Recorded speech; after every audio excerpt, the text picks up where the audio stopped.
खड़गे के बयान पर मोदी का जवाब, मुझे 91 बार कांग्रेसियों ने दी गाली। कर्नाटक की जनता भी कांग्रेस को गाली का जवाब वोट से देगी।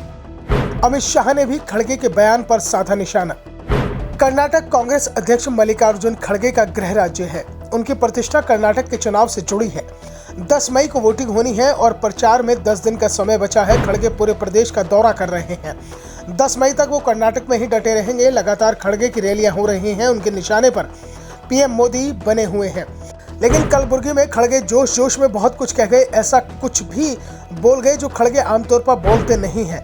बाद में खड़गे को गलती का एहसास भी हुआ। उन्होंने माफी मांगी, लेकिन ये भी कह दिया कि बीजेपी से तो माफी नहीं मांगेंगे।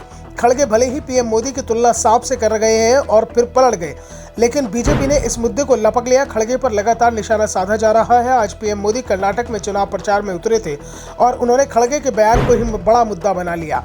कर्नाटक के बीदर में पीएम मोदी ने कहा कि कांग्रेस केवल कर्नाटक के किसानों और लोगों से झूठे वादे कर रही है। कांग्रेस सरकार के तहत राज्य के किसानों को कोई लाभ नहीं मिला है।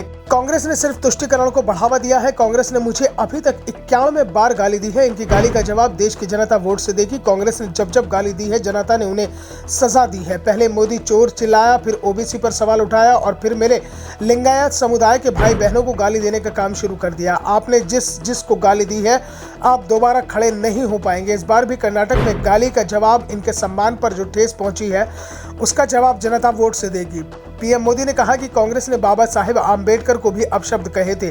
आज हम उन्हें वीर सावरकर का अपमान करते हुए देख रहे हैं। राष्ट्र विरोधी और गद्दार बोला। आप जितनी गलतियां देंगे, मैं उतना काम करूंगा और आपकी सारी गालियां मिट्टी में मिल जाएंगी। केंद्रीय गृह मंत्री अमित शाह ने धारवाड़ में कहा कि कांग्रेस अध्यक्ष खड़गे कहते हैं कि हमारे नेता मोदी, जिनका पूरा विश्व सम्मान और स्वागत करता है, एक सांप की तरह है। मैं आपसे पूछना चाहता हूं कि क्या आप मोदी की तुलना सांप से करने वाली कांग्रेस को चुनाव में विजयी बना सकते हैं? वही कांग्रेस है जो मोदी तेरी कब्र खुदेगी का नारा देती है। प्रियंका गांधी नीची जाति के लोग बताती हैं और खड़गे सांप कहते हैं। कांग्रेस वालों, आपका दिमाग खराब हो गया है। आप मोदी को जितनी भी गाली देंगे, कमल उतना ही खिलेगा। मोदी को गाली देकर कांग्रेस कर्नाटक के लोगों को नहीं भड़का सकती है। शाह ने कहा कि अगर आप मोदी को गाली देंगे तो उनके प्रति समर्थन और बढ़ेगा। साफ है कि कर्नाटक चुनाव में मल्लिकार्जुन खड़गे के बयान को बीजेपी ने बड़ा मुद्दा बनाने की तैयारी कर ली है। पीएम मोदी ने जब अपनी रैलियों में इसे उठाना शुरू कर दिया है, तो अब जल्दी ही बीजेपी के दूसरे नेता भी इसे लेकर खड़गे और कांग्रेस पार्टी के खिलाफ तीखी बयानबाजी शुरू कर देंगे।